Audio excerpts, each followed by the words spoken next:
சீரிஸ்ல உமனுக்கு மோஸ்ட் காமனா வரக்கூடிய யூரினரி ட்ராக்ட் இன்ஃபெக்ஷன்ஸ் பத்தி பார்க்க போறோம். இன்னைக்கு இந்த கண்டிஷன் மோஸ்ட் காமனா இன்ஃபெக்ஷன் ஆர் இன்ஃப்ளமேஷனால வரலாம். ஈகோலை பாக்டீரியா மோஸ்ட் காமன் ஃபேக்டரா இருக்கும்.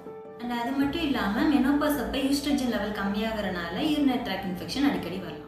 வேற எதனால இந்த யூடி இன்ஃபெக்ஷன் வரும் அப்படின்னு பார்த்தோம்னா, நம்ம ஒரு நாளைக்கு 2.5 to 3 லிட்டர் தண்ணி குடிக்கணும். அதுக்கு கம்மியா நம்ம தண்ணி எடுத்துக்கும் போது டீஹைட்ரேஷன் ஆகிட்டு இந்த கண்டிஷன் வரக்கு ஒரு வாய்ப்பா இருக்கு. வெளியில போறோம், ரொம்ப நேரம் பப்ளிக் ரெஸ்ட் ரூம்ஸ் யூஸ் பண்ண பயந்துட்டு நம்ம ரொம்ப நேரம் ஹோல்ட் பண்ணி வைக்கிறனாலையும் அந்த யூரினரி இன்ஃபெக்ஷன்ஸ் வரலாம்.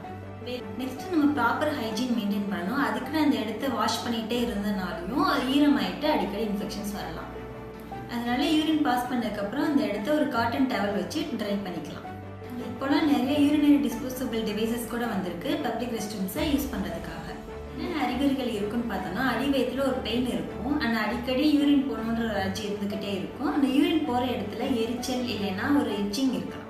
யூரின் கலங்களா இல்லை பேட் ஸ்மெல்லாக இருக்கலாம். இது ரொம்ப சிவியராக போகும்போது யூரின்ல பிளட்டு கூட வரலாம். இந்த கண்டிஷன் வராமல் எப்பெல்லாம் அவாய்ட் பண்ணிக்கலாம் அப்படின்னா, நிறைய தண்ணி குடிக்கணும். அண்ட் அடிக்கடி யூரின் பாஸ் பண்ணிடணும். ரொம்ப நேரம் ஹோல்ட் பண்ணி வச்சிருக்க கூடாது. அண்ட் ப்ராப்பர் ஹைஜீனிக் மெயின்டைன் பண்ணணும். அண்ட் மென்சஸ் அப்போ ஆர்கானிக் பேட்ஸ் யூஸ் பண்ணுறது நல்லது. அது அலர்ஜி வராமல் ப்ரிவென்ட் பண்ணும். அண்ட் வெஜினல் வாஷ்லாம் யூஸ் பண்ண வேணாம். அதை நம்ம நேச்சுரல் pH வந்து அல்டர் பண்ணிடும். உங்களுக்கு அடிக்கடி இந்த யூரினரி இன்ஃபெக்ஷன் வருது அப்படின்னா ஒரு ஆன்டிபயோட்டிக் எடுக்கும் போது அந்த நேரம் சரியாகும். திரும்ப வரக்கு சான்சஸ் இருக்குது. ஹோமியோபதி மெடிசன்ஸ் எடுக்கும் போது உங்களோட இன்ஃபெக்ஷன் சரி பண்ணுறது மட்டும் இல்லாமல் ஜென்ரல் இம்யூனிட்டி இம்ப்ரூவ் ஆகிறனால திரும்ப வராமல் தடுத்துக்கலாம். So homeopathy treatment urinary tract இன்ஃபெக்ஷனுக்கு ஒரு பெஸ்ட் சாய்ஸாக இருக்கும்.